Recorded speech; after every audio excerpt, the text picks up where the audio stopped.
फालतू लोग को बैठा दो, अपने हाथों को उठाओ बाइबल समेत, बोलो ये वचन मेरे लिए है और मेरी लाइफ सेम नहीं रहेगी, क्योंकि मैं एक डिवाइन ईश्वरीय असाइनमेंट के नीचे हूं।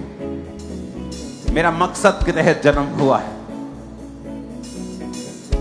और पवित्र आत्मा आज इस वचन के जरिए आपकी डिवाइन असाइनमेंट को पूरा करने की आपको ग्रेस देगा, आपको बुद्धि देगा, समझ देगा और ताकत देगा। आप असली तभी प्रकट हो सकते हैं जब आप ईश्वर के बनाए हुए मकसद को पूरा करें। तभी आप असली क्या हैं, जो ग्लोरी आपकी है वो प्रकट होती है। तब तक आपकी ग्लोरी, आपकी महिमा तभी रहती है। इसलिए जब आप इन वचनों को सुनते हैं और मानते हैं, आपकी ग्लोरी, आपकी महिमा, क्योंकि परमेश्वर ने आपको भी महिमा देने के लिए बुलाया है। बहुत से लोग ये नहीं जानते, क्योंकि जीसस ने कहा जब तुम मुझे महिमा देगा मैं तुझे महिमा दूंगा, मैं तेरी इज्जत को बढ़ाऊंगा, मैं तुझे चारों ओर से आशीषित करूंगा।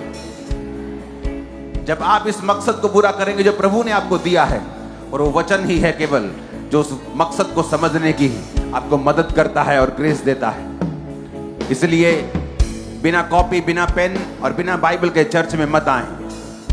अपने हाथों को उठा के कहें, खुदावन आज जो मैं सुनूंगा मैं फलों को लेके आऊंगा। ऊंची आवाज में बात करें परमेश्वर से।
प्रभु यीशु मसीह के सामर्थी नाम में हम मांगते हैं।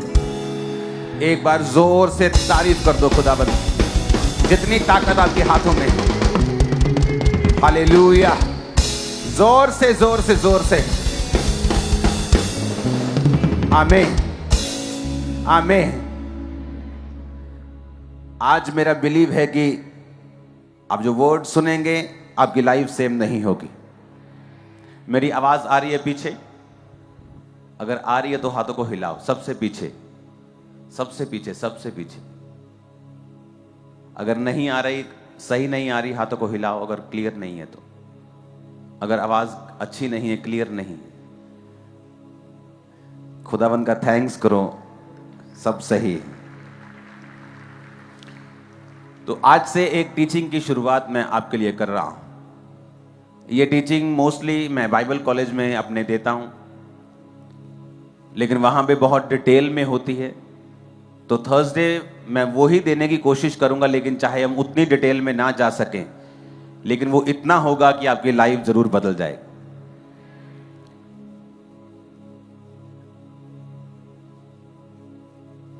हमें ये समझने की जरूरत है कि जो कुछ आपको चाहिए वो सारा कुछ इस पवित्र बाइबल में मौजूद है। आपको स्पिरिचुअल तरक्की चाहिए, आपको फिजिकल हीलिंग चाहिए, आपको फाइनेंशियल बरकत चाहिए, आपको फैमिली की ब्लेसिंग चाहिए, वो सारा कुछ बाइबल में मौजूद है। लेकिन उसको प्रैक्टिकली अपनी लाइफ में लागू कैसे करना है और उसका फायदा कैसे लेना है, वो बहुत से क्रिश्चियंस को मालूम नहीं है। क्योंकि जो कुछ परमेश्वर ने उनके लिए अवेलेबल किया है उसका वो फायदा नहीं उठा रहे, और वही संघर्ष जो अन्य जातियों की लाइफ में है, वही संघर्ष क्रिश्चियन लोगों की लाइफ में भी है, क्योंकि उनको लगता है कि वो भी संघर्ष कर रहा है और मैं भी संघर्ष कर रहा हूं, क्योंकि हमारा देश, हमारा मोहल्ला एक ही है, हमारा प्रोफेशन एक ही है। क्योंकि देश की इकोनॉमी खराब है, फलाने देश की आज मंदी चल रही है, अमेरिका में मंदी चल रही है, तो इस अमेरिका में मंदी चल रही है क्योंकि मेरे देश में मंदी चल रही है, इसलिए मेरे सामने वाले बंदे का भी वही प्रोफेशन है, वही बिजनेस है, मेरा भी वही है, हम दोनों में मंदी चल रही है। लेकिन वचन क्या कहता है? अगर आप बाइबल को ध्यान से पढ़े तो वचन कहता है कि जब अब्राहम के समय में मंदी पड़ी, इसहाक के समय में मंदी पड़ी, तो वचन कहता है अब्राहम और इसहाक 100 गुना फलों को लेके आए, वहां की सरकारों से भी अधिक वो अमीर हो गए और ब्लेस्ड हो गए, और उन फैमिन का, अकाल का और मंदी का उनके जीवन और उनके परिवार के ऊपर 1% भी फर्क नहीं था। रीजन क्या था? अगर आप इन व्यक्तियों को ध्यान से पढ़े तो रीजन ये था कि ये व्यक्ति परमेश्वर के वचन को अच्छी रीति के साथ जानते थे और समझते थे, और ये परमेश्वर के वचनों के साथ जुड़े हुए थे। हालेलुया। जब 31 नाइट को मैंने आपको बताया था कि मैं इस प्रोफेसी को खुल के नहीं करूंगा, लेकिन आने वाले समय में यह साबित हो जाएगी कि जब महामारी आई तो आपने कुछ लिया, तो उसके बाद क्या हुआ। अब वही कंपनियां कह रही हैं जिन्होंने उन चीजों को बनाया कि इनको लेने से ब्रेन में प्रॉब्लम हो सकती है, हार्ट में प्रॉब्लम हो सकती है, क्योंकि लोगों को हो रही है। और यह चीज आपको 31 नाइट को मैंने बताई थी, और 2024 में और 25 में ये न्यूज़ आती रहेंगी आपको। ये एक प्रोफेसी है, ये एक प्रोफेटिक वर्ड है। ये वो प्रोफेटिक वर्ड नहीं जो फेसबुक से लिया और फेक दे दिया। ये वो है जो किसी स्टडी से नहीं दिया जा सकता, जो दर्शनों के द्वारा या स्वप्नों के द्वारा परमेश्वर आपसे बात करता है। लेकिन इससे भी बड़ी प्रोफेसी है, ये छोटी प्रोफेसी है, इससे भी बड़ी प्रोफेसी है। वो पता है क्या है? बाइबल है आपके हाथ में, उसको उठाओ जरा। ये आपके लिए आपकी सबसे बड़ी प्रोफेसी है, बिगेस्ट जो आपके हाथ में है। ये आपके लिए प्रोफेटिक है, आपके लिए। आप प्रोफेसी मांगते हो ना, परमेश्वर इंटरेस्टेड नहीं है इतना जितना आप समझते हैं आपको इंडिविजुअल बात करने में, कि मैं आपसे पास आऊं और आपको कहूं। बाइबल कहती है ऐसा करो, मैं भी करता हूं ऐसा। मैंने बोला डिस्ट्रैक्शंस खत्म कर दो, ये मीडिया टीम को समझाओ उसका मतलब क्या है। हालेलुया। इसको हटा दो यहां से। कितने मेरी बात को समझ रहे हैं? ये भी प्रोफेसी है जो मैंने आपको दी थी, और मैं आज भी आपको दूंगा। Individual prophetic word, general prophetic word, सबके लिए प्रोफेटिक वर्ड। लेकिन जो बिगेस्ट प्रोफेसी है वो आपके हाथ में पकड़ी हुई आप। ये आपके लिए बिगेस्ट प्रोफेसी है। आप क्या हैं इसमें लिखा हुआ है, क्या बन सकते हैं लिखा हुआ है, कौन से बंधनों को तोड़ सकते हैं, लिमिटलेस हो सकते हैं, इसमें लिखा हुआ है। लेकिन बाबाओं ने, लोगों ने आपको आदत डाल दी है कि वही आपसे बात करें, और आपको समझ नहीं आए कि नया नियम का विश्वासी इस तरह की आत्माओं से नहीं चलता। नया नियम के विश्वासी को प्रॉफिट से चलने के लिए नहीं बनाया गया। कलीसिया में प्रेरित होंगे, हां होंगे, प्रॉफिट्स होंगे, पास्टर्स होंगे, लेकिन नए नियम के विश्वासी को आत्मा की अगुवाई के साथ चलने के लिए भी बनाया गया है। और ये रियलिटी है।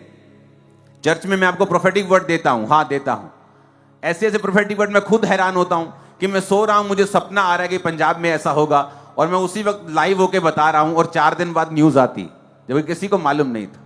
ये एक अलग, ये भी प्रोफेटिक वर्ड है। लेकिन जो आपके हाथ में बाइबल है, ये आपकी लाइफ का बिगेस्ट प्रोफेटिक वर्ड है। आप चाहे कुछ भी कर सकते हैं इससे।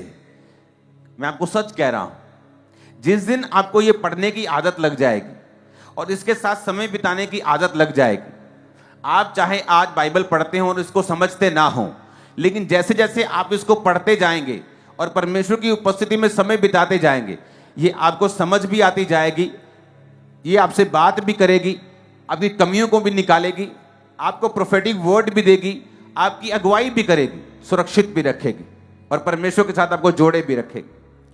मोस्टली जो दुनिया के जेन्युइन प्रॉफिट्स हैं, जो जेन्युइन प्रोफेसी करते हैं, वो वचन के साथ बहुत समय बिताते हैं। जब आप वचन के साथ ज्यादा समय बिताने लगते हैं तो परमेश्वर देखता है कि ये मेरे लिखे हुए वचनों के साथ बहुत समय बिता रहा है। तो आप नोटिस करेंगे जो लोग बाइबल ज्यादा पढ़ते हैं उनको दर्शन भी ज्यादा आने शुरू होते हैं, सपने उनके चेंज होना शुरू। जब आप बाइबल पढ़ने लगते हैं क्योंकि लिखित वचन को पढ़ने से आपका जो आत्मिक एटमॉस्फेयर है आपकी लाइफ का, वो चेंज होना शुरू हो जाता है। आप अपनी सोल को फीड करना शुरू कर देते हैं। कई बार जब कुछ दिनों तक आप खाते नहीं, आपकी बॉडी में एक बेचैनी फील होती है, आपको कमजोरी फील होती है, क्योंकि आपने बहुत दिनों से खाया नहीं, या आपने मिस कर दिया, आप बिजी हो गए। और उसी तरह से आत्मा की जो सोल है, जो आपकी स्पिरिट है, उसका खाना बाइबल है। कई बार आप बिजी हो गए और आपने बाइबल पढ़नी बंद कर दी, आप देखेंगे कि आपकी आत्मा में, सोल में एक अजीब सी बेचैनी होती है। जब आप खाते नहीं तो ये स्टॉप कर दो, इसको स्टॉप कर दो हिलना जुलना। वॉलंटियर जो पीछे देख रहा है, तू कैमरामैन, कभी वचन के बीच में मत हिलो, ओके? सब ऊंची आवाज में हालेलुया बोलो।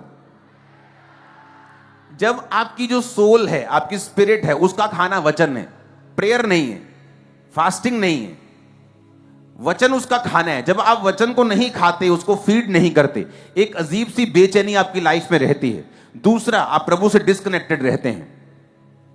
जब आप बाइबल को नहीं पढ़ते हैं तो होता क्या है कि जो अगुवाई परमेश्वर ने आपको देनी होती है, और एक संतुष्टि जो शरीर की होती है, जैसे जब आप अच्छी तरह से डाइट को फॉलो करते हैं, आपका शरीर जब हेल्थी फील करता है, आपको अंदर से एक संतुष्टि फील होती है कि आज मैं बहुत हेल्थी फील कर रहा हूं। उसी तरह से आपकी स्पिरिट जब हेल्थी फील करती है और संतुष्ट और कंटेंट फील करती है, फिर वो एक्यूरेट पोजीशन में होती है कि वो परमेश्वर की बात को सुन सके।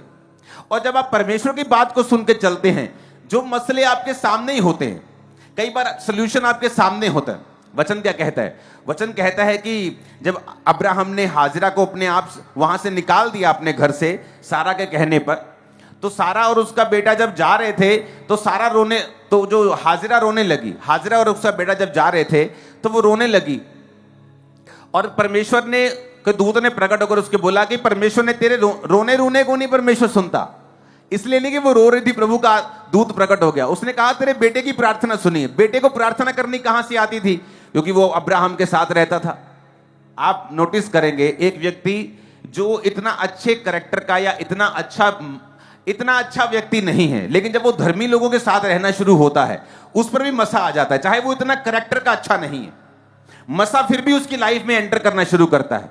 बाइबल कहती है शाऊल जब अभिषेक होकर शमूएल से वापस जा रहा था, तो वचन कहता है कि जब नबियों का दल उससे मिला तो शाऊल भी नबूवत करने लगा।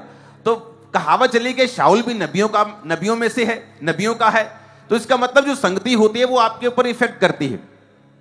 तो वचन कहता है कि जब उसका बेटा प्रार्थना करने लगा, क्योंकि उसने अब्राहम के साथ रह के सीखा हुआ था, तो प्रार्थना परमेश्वर ने सुनी, और परमेश्वर ने आकर उसकी मां के दूत को भेजा और उसकी मां की आंखों को खोला। कौन सी आंखों को? लिखा उसकी आंखों को खोला, क्योंकि रोटी और पानी खत्म हो गए थे, कि परमेश्वर ने उसकी आंखों को खोला और उसको एक कुआं दिखा।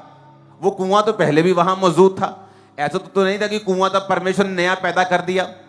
सोल्यूशन वहीं पे था, जिंदगी वहीं पे थी, लेकिन वो उस जिंदगी तक वो पहुंच नहीं पा रही थी। उसका रीजन ये था कि उसकी आंखें बंद थी। आंखें बंद होने का कारण यह था कि परमेश्वर को पुकारा नहीं गया था। और उसके बेटे ने जब प्रभु को पुकारा, जब परमेश्वर को अपनी लाइफ में इनवाइट किया, कैसे इनवाइट करते हैं आप? प्रार्थना से। कैसे इनवाइट करते हैं? वचन के साथ जुड़ के। और लिखा जब उसकी आंखें खुली तो वो पानी वहीं पे था। होता क्या है, जब आप बाइबल पढ़ते हैं, आपकी स्पिरिचुअल आइज ओपन हो जाती हैं, तब वो सोल्यूशन आपके सामने ही होता है, आपके आसपास ही होता है, लेकिन आपको कभी दिखता नहीं। आप सफर करते रहते हैं, खिंचते रहते हैं, आप दुखी हो जाते हैं, क्योंकि वो सोल्यूशन आपको दिख नहीं रहा, क्योंकि आपने अपनी जिंदगी में परमेश्वर को इनवाइट नहीं किया हुआ, आप बाइबल के साथ नहीं जुड़े हुए, आपने प्रार्थना को अपनी जिंदगी में महत्व नहीं दिया हुआ। कितने मेरी बातों को समझ रहे हैं?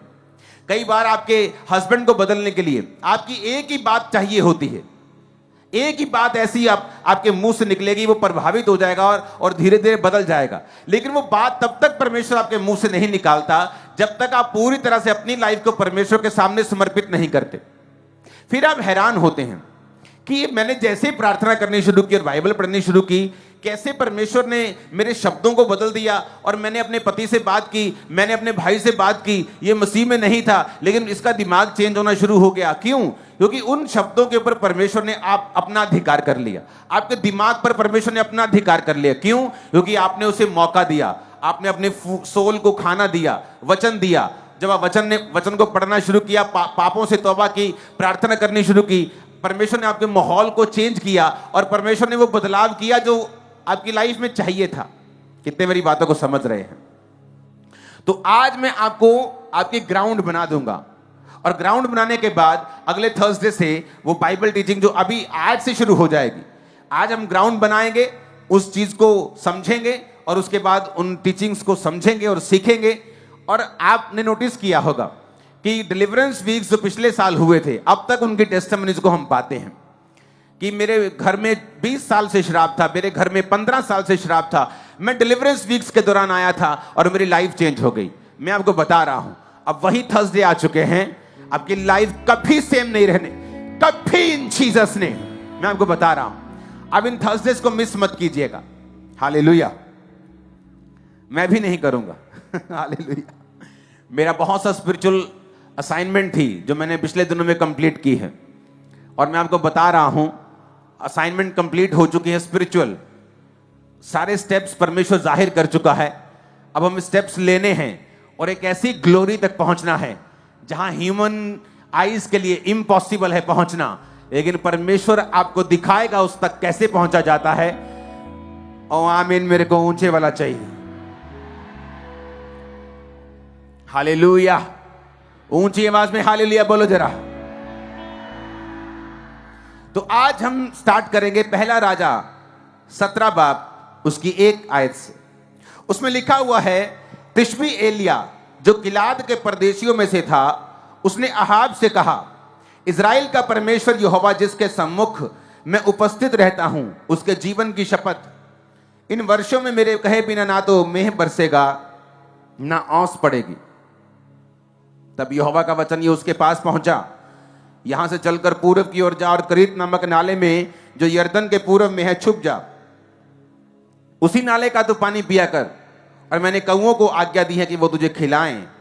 यहोवा का ये वचन पाकर वह यर्दन के पूर्व में करीत नामक नाले में जाकर छिपा रहा, और सवेरे और सांझ को कौवे उसके पास रोटी और मांस लाया करते थे, और वो नाले का पानी पिया करता था। यहां पर पहली आयत मैं फिर से आपके लिए पढ़ूंगा।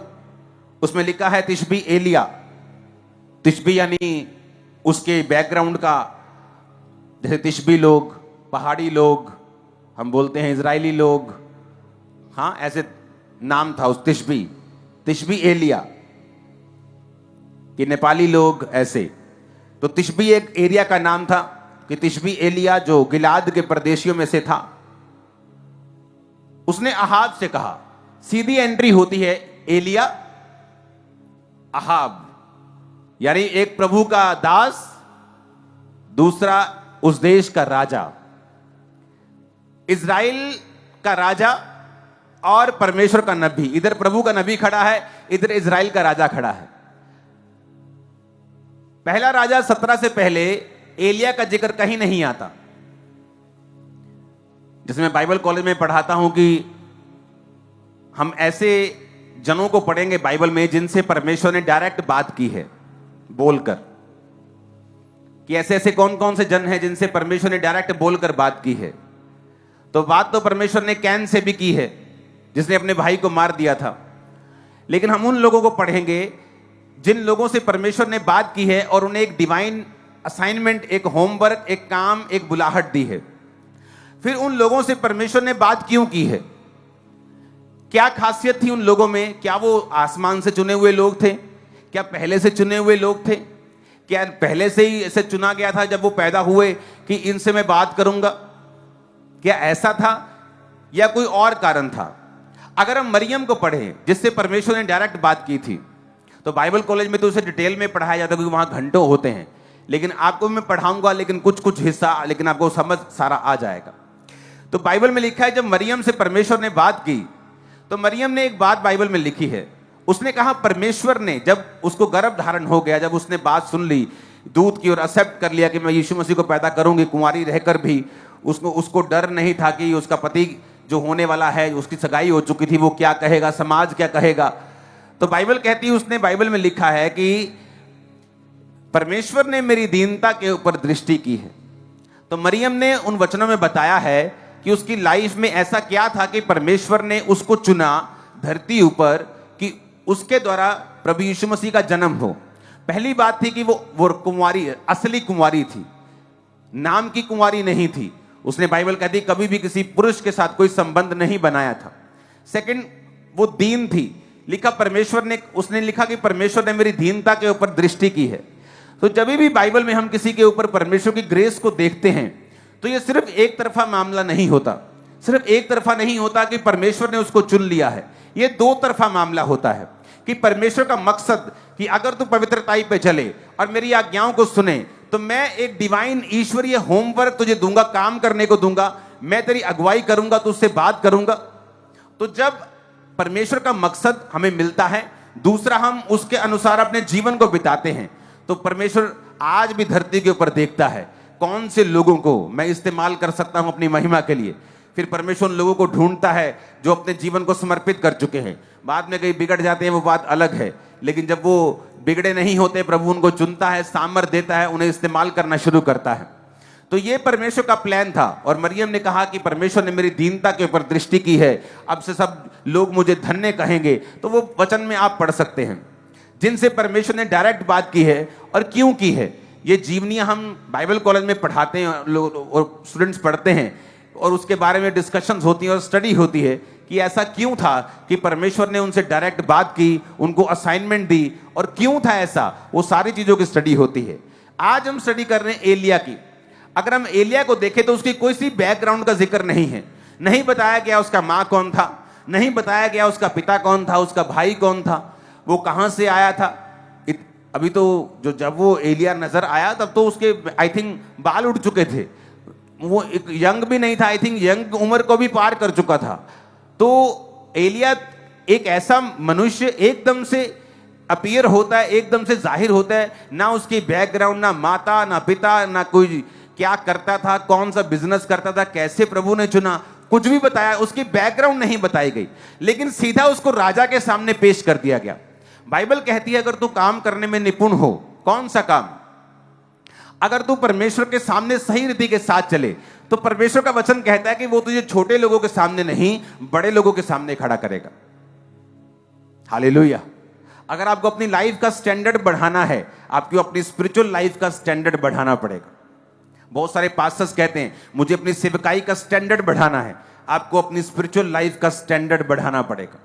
जैसी आपकी स्पिरिचुअल लाइफ है वैसी ही आपकी सेवकाई होती। आप मुंह से जो मर्जी कह दें, रिजल्ट बोलता है। हालेलुया।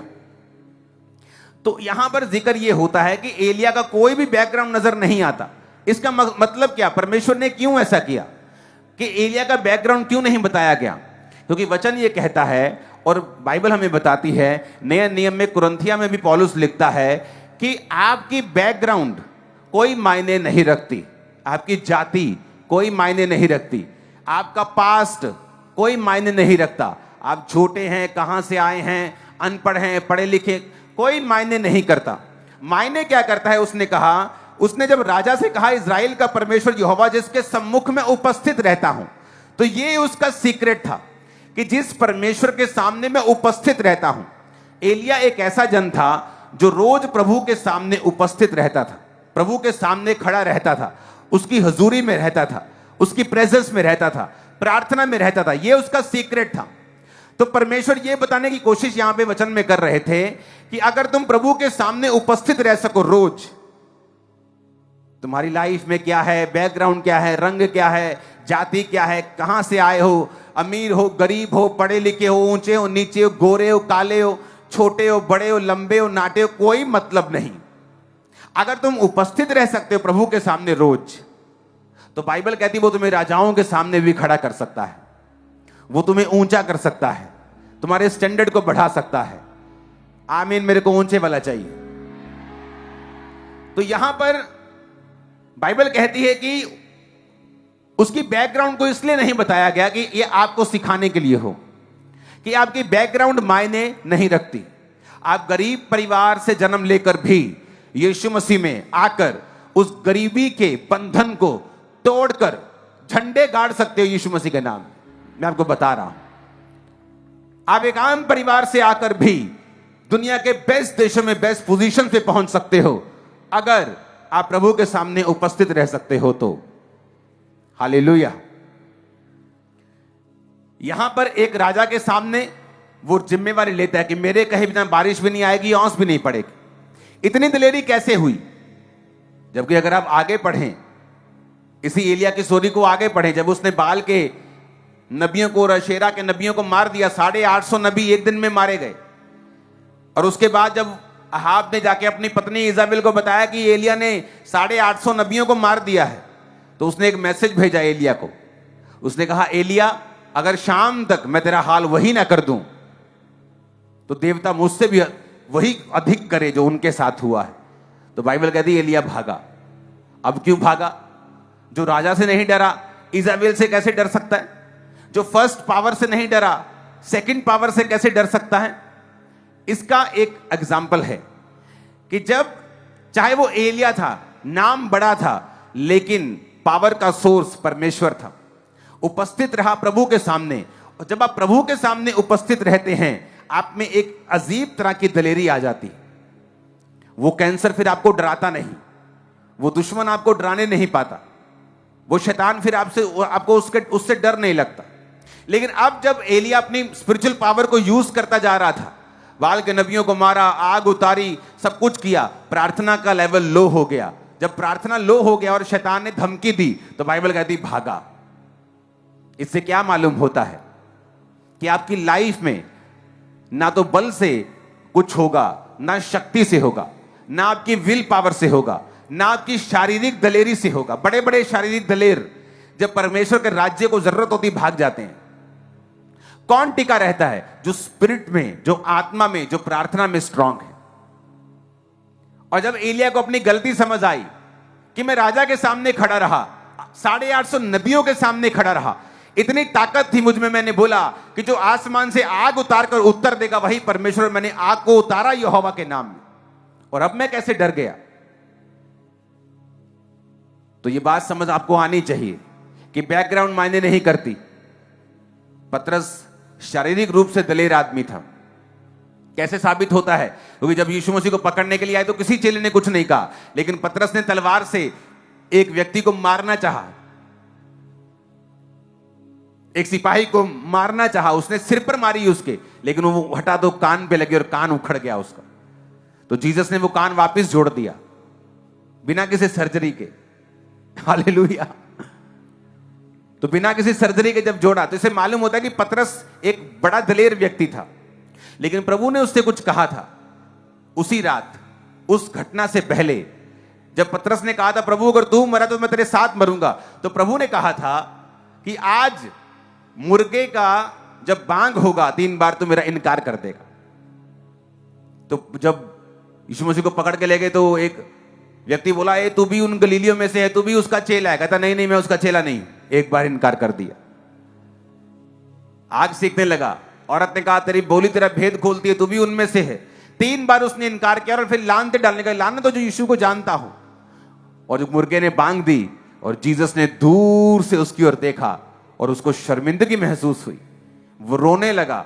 उसको याद आया कि मैं चाहे जितना मर्जी शारीरिक रूप से दलेर हूं, लेकिन प्रभु ने जो मुझसे कहा था कि प्रार्थना कर, ऐसा ना हो कि तू परीक्षा में पड़ जाए। कई बार बोलते मैं पक्का क्रिश्चियन हूं, ऐसी की तैसी, शैतान कुछ नहीं कर सकता, मैं मर भी जाऊंगा।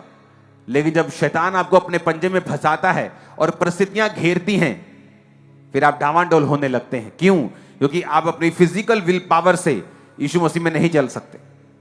और यही बात एलिया को समझ आई कि जब तक मैं प्रभु के सामने उपस्थित रहता था, राजा की भी मैंने बैंड बजा दी, उसके सामने डराने और जिम्मेवारी मेरे कहे बिना बारिश नहीं है। उसने ये नहीं कहा, राजा देख मैं प्रभु दा दास हाँ, मेरे ते ना कुछ गल आवे, मैं तेन प्रभु दा देना आया मैसेज।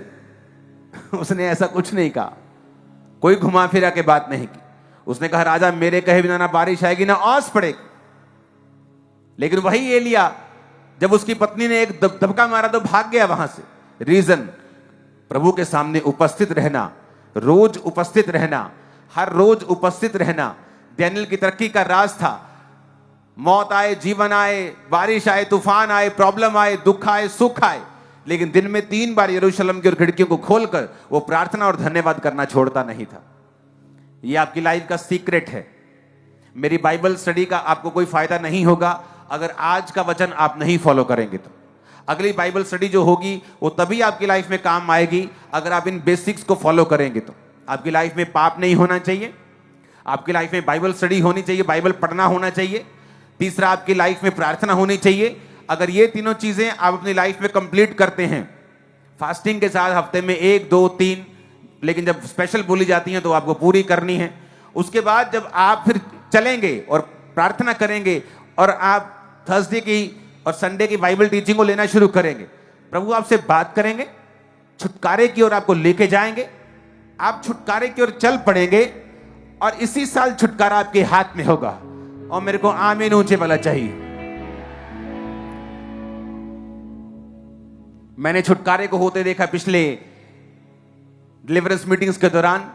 बहुत बड़ी बड़ी गवाहियां, सरकारी पदों पे लगे हुए बड़े ऊंचे ऊंचे पदों के लोग, किस तरह से परमेश्वर ने उन दिनों के दौरान उनको चर्च में भेजा, उनको डिलीवर किया और डिलीवरेंस की शुरुआत उन दिनों से हुई और आज वो डिलीवर हो रहे हैं कंप्लीटली और आगे बढ़ते जा रहे हैं। स्टेप बाय स्टेप परमेश्वर उनको आगे लेके जाता जा रहा है। वो उन डिलीवरेंस वीक्स के कारण था। अब फिर से वो ग्रेस आपकी लाइफ के ऊपर आएगी। आप बाइबल टीचिंग को सुनेंगे, गहरी बाइबल स्टडी को लेंगे, प्रार्थना को रिसीव करेंगे, मास प्रेयर को रिसीव करेंगे, ले हैंड को, आज ले हैंड भी है, ले हैंड को रिसीव करेंगे, ऑयल को रिसीव करेंगे। आपकी लाइफ सेम नहीं रहने वाली। स्पिरिचुअल फीस्ट शुरू हो चुके हैं। आप खुल के आत्मिक खाने को खाओगे और मजबूत हो जाओगे। आमीन। मेरे को ऊंचे वाला और खड़कने वाला चाहिए। हालेलुया। पहला राजा 17 उसका 1 से लेके 24 आयत थी, लेकिन आज अभी तक हम 3-4 आयत तक ही पहुंचे हैं। यहां पर हमें यह बात समझ आ गई, ना बल से ना शक्ति से। प्रभु की प्रेजेंस में नहीं रहेंगे तो चाहे जितने मर्जी टैलेंटेड हो, गिफ्टेड हो, चाहे आत्मिक वरदान हो, चाहे शारीरिक स्किल्स हो, वो किसी काम के नहीं है। क्योंकि वो चार्ज हमें रोज अपना करना पड़ेगा और प्रभु के सामने उपस्थित रहना पड़ेगा अगर हम चाहते हैं कि हम उस लाइन में बने रहें जो परमेश्वर के द्वारा निर्धारित की गई है। इसके आगे हमें यह सीखने को मिलता है कि प्रभु ने उससे कहा कि पूर्व की ओर जा और करीत नामक नाले में जाके जो यरदन के पूर्व में है छुप जा। अब एलिया को यह बात मालूम थी कि जब मैं राजा को यह धमकी दे दूंगा कि मेरे कहे बिना बारिश औंस नहीं पड़ेगी, हो सकता परसों चौथ बारिश हुई हो, सब जगह जब उसने बात की हो, सब जगह इतनी ऊंची ऊंची घास हुई हो, तो राजा को लगा ये बेवकूफ सा आदमी, ये एक फकीर सा आदमी लग रहा है, ये क्या करेगा। लेकिन वचन कहता है जैसे ही एलिया के मुंह से वचन निकले, मौसम बदला और ड्राई होना शुरू हुआ। और परमेश्वर को मालूम था कि जब मौसम ड्राई होना शुरू होगा, राजा को गुस्सा आएगा और ये एलिया को ढूंढने के लिए लोगों को भेजेगा। तो परमेश्वर ने उसको पहले ही बता दिया कि यहां से अब चला जा, तू अपने घर में नहीं रहेगा। अब यहां से करीत नामक नाले में जा और वहीं छुप कर रहे। लिखा है जहां से चलकर पूर्व की ओर जा और करीत नामक नाले में जो यरदन के पूर्व में परमेश्वर का छिप जा। वहां से चलकर उसी नाले का पानी तू पिया कर और कौओं को मैंने आज्ञा दी वो तुझे खिलाएं। अब एक बात यहां और समझने की जरूरत है कि जब एलिया परमेश्वर के वचनों को राजा के पास लेके जा रहा था तो उसने ये नहीं कहा कि प्रभु मैं ठीक है, मैं राजा को बोल दूंगा, लेकिन उसके बाद क्या, थोड़ा प्लान तो बताओ, राजा वहीं पकड़ लेगा या क्या करना है, फांसी ना दे दे वो। अगर आप प्रभु से संपूर्ण चमत्कार को, और वो एक होता ना माइटी हैंड खुदा का, वो अगर देखना चाहते हो अपने सिर के ऊपर, आपको उसके ऊपर कंप्लीट भरोसा रखना पड़ेगा। कंप्लीट भरोसा। आप उससे नहीं कहते पहले मुझे योजना बताओ, इसके आगे क्या। आपको प्रभु कह सकता है जा अपने परिवार को बोल दे तू क्रिश्चियन हो चुका है, बपतिस्मा ले चुका है, आज से तेरा खुदाबंद यीशु मसीह। आप बोलेंगे प्रभु आगे क्या, मैं फिर लुधियाना में छुप जाऊं। प्रभु आगे क्या, अगर वो ये करेंगे घर से निकाल देंगे तो क्या होगा। इसका मतलब आप प्रभु के ऊपर पूरी तरह भरोसा नहीं रखते हैं। उसने पहले स्टेप लिया, उसको नहीं मालूम था आगे क्या होगा। जब स्टेप ले चुका, प्रभु ने कहा अब दूसरा कदम ये है। आप जब आत्मिक जीवन जीते हैं, परमेश्वर आपको एक कदम ही आपको मालूम होता है कि ये कदम मुझे मालूम है कि मुझे आत्मा में लेना है, आगे क्या करना है मुझे कुछ नहीं पता। अब्राहम अपने घर, अपने परिवार, अपने कुटुंब, अपने देश को छोड़ के, वो देश जो मैं तुम्हें दिखाऊंगा, चला जा। प्रभु कौन सा देश? बोर्डिंग पास कहां है? पासपोर्ट कहां है? किस देश में जाऊंगा? वहां क्या करूंगा? क्या काम करूंगा? उस देश में मुझे कुछ होगा तो नहीं।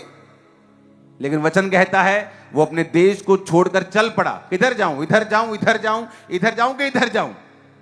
कोई मैसेज नहीं, कोई अगुवाई नहीं, बस इतना पता था कि ये एरिया छोड़ के जाना है। वो चल पड़ा। आगे प्रभु की आवाज आई, अब यहां जाना है। संपूर्ण भरोसा। हो सकता है जब वो चल पड़ा हो 2 साल आवाज ना आई हो, लेकिन आज के विश्वासी को पूरा मास्टर प्लान चाहिए। अगर मैं ये करूंगा तो प्रभु क्या करेगा? अगले दिन उसको अगुवाई चाहिए, क्योंकि सब फास्ट जमाना है। पहले एक पिक्चर भेजनी होती थी, पिक्चर खींचते थे, उसको कार्ड से ईमेल पे ट्रांसफर करते थे, ईमेल से उसकी अटैचमेंट बना के भेजते थे। भाई साहब पिक्चर पहुंच गई, वो डाउनलोड होता। आज पिक्चर खींचो व्हाट्सएप पे, ठक ठक पहुंच गई, चलो ठीक है बजे 2, अरे चलो पहुंच गई। फास्ट जमाना हो गया। आज सब कुछ फास्ट चाहिए। अगर मुझे ये स्टेप लेना है, प्रभु क्या करेगा? आज मैंने टाइट दिया, पास्टर साहब कल मेरा करोड़ों रुपया घर में पहुंच जाना चाहिए। हालेलुया। लेकिन प्रभु ऐसे काम नहीं करता। जो मैजिशियन होता है, जो जादूगर होता है, वो प्रभावित करने के लिए जादू करता है। लेकिन जीसस मैजिशियन नहीं। अगर आप उससे मिरेकल चाहते हैं तो आपको प्रेम में होकर संपूर्ण विश्वास के साथ एक बच्चे के माफिक उसके पास जाना पड़ेगा और वो आपको छुएगा। वो मैजिशियन नहीं है जो आपको प्रभावित करने के लिए कि आप क्रिश्चियन हो जाओ तो मिरेकल करेगा। उसे कोई जरूरत नहीं है। वो धर्म बदलने नहीं आया किसी का। उसने सब लोगों को बनाया है। हालेलुया। कितने इन बातों को समझ रहे हैं? तो यहां यह समझ आती है कि उसके पास अगला प्लान नहीं था, तो परमेश्वर के ऊपर संपूर्ण भरोसा कि एक स्टेप मालूम है, आप चलेंगे। और आगे क्या हुआ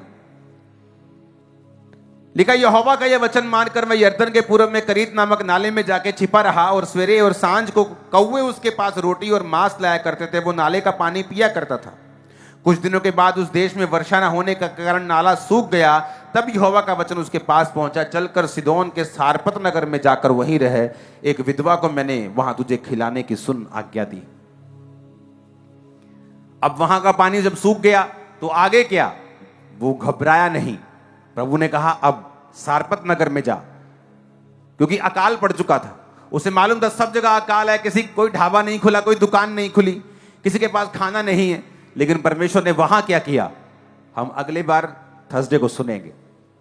और यह दिखाता है कि वो संपूर्ण समर्पण में था कि एक स्टेप ले लिया। क्या? मैं जीसस को मानता हूं, अंगीकार कर लिया। प्रभु ने कहा 10 लोगों के सामने तो मेरा अंगीकार करेगा, मैं स्वर्गदूतों के सामने, पिता के सामने बोल दूंगा कि ये मेरा बेटा है। तू शर्माएगा, मुझे भी शर्म आएगी पिता के सामने, दूतों के सामने कहने में कि ये मेरा बेटा है, ये मेरी बेटी है। तू हिसाब से चलेगा, मैं भी हिसाब से चलूंगा। लेकिन जब हम परमेश्वर के सामने स्टेप लेते हैं, उस पर संपूर्ण भरोसा रखते हैं, एक बाप की तरह उसको अपना बाप मानते, उसकी शरण में जाते हैं और भरोसा रखते हैं कि अगर वो पहला कदम उठाने के लिए मुझे कह रहा है तो समय आने पर दूसरा कदम उठाने के लिए मेरी अगुवाई करेगा, दूसरा कदम उठाने के बाद तीसरा कदम उठाने के लिए मेरी अगुवाई करेगा। इसे कहते हैं मेरी रोज की रोटी मुझे रोज दे। इसलिए प्रभु ने कहा प्रार्थना करो कि तुम्हारी रोज की रोटी तुम्हें रोज मिले। प्रभु ने ऐसा कभी भी आज तक किसी सेवक को खड़ा नहीं किया कि जिसे प्रभु ने बता दिया हो कि 20 साल बाद क्या होगा। मुझे बताया प्लान आने वाले कुछ सालों का। जब सेवा स्टार्ट हुई थी इतना पता था कि बहुत लोग होंगे, उसके आगे क्या नहीं मालूम। अगला स्टेप लोग हो गए, उससे अगला पहले नहीं बताया, जब हो गया अगला। अब अगले आगे क्या होने जा रहा है वो पहले नहीं बताया, अब बताया। उसके आगे क्या होगा मुझे मालूम नहीं। जब मैं समर्पित रहूंगा, वो रोज की रोटी देगा और रोज जाहिर करेगा और रोज अगुवाई करेगा। आमीन। तो आज आपका बेसिक मैंने आपको दिया है। अपनी लाइफ में जाएं, प्रार्थना को कंप्लीट करें, बाइबल के साथ जुड़ें और रोज खुदावंद के सामने उपस्थित रहें, ताकि मैं भी वही वचन आपको दूं जो रेमा हो आप लोगों के लिए। क्योंकि जब आप लोग स्पिरिट में करेक्ट होके आते हैं, परमेश्वर मुझसे फिर वही वचन मुझे देता है जो आपको चाहिए होता है। हालेलुया।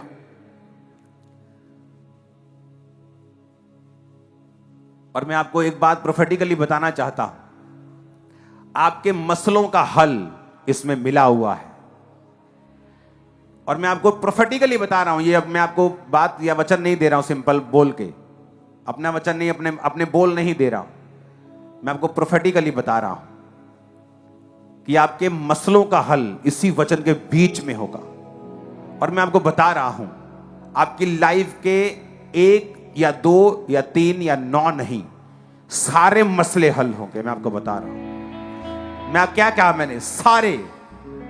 जस्ट आप चलते रहना। अपने हाथों को उठाओ, एक स्पिरिचुअल सॉन्ग को गाएंगे। अपने हाथों को उठाएंगे, घुटनों के भार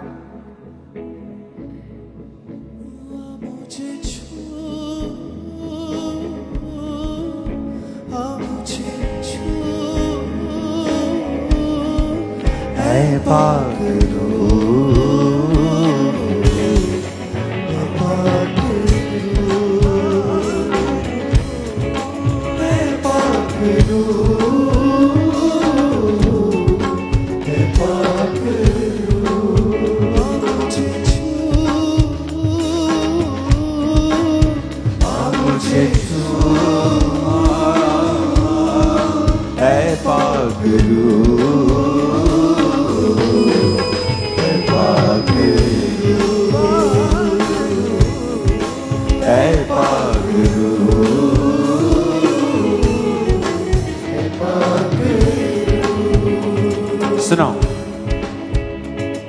अपने घुटनों के भार आओ। इन वचनों को ध्यान से फिर से सुनना। अपने हाथों को उठा लो। अगले 10 मिनट प्रभु से बात करो कि वो आपको छुए और आपकी लाइफ को चेंज करे।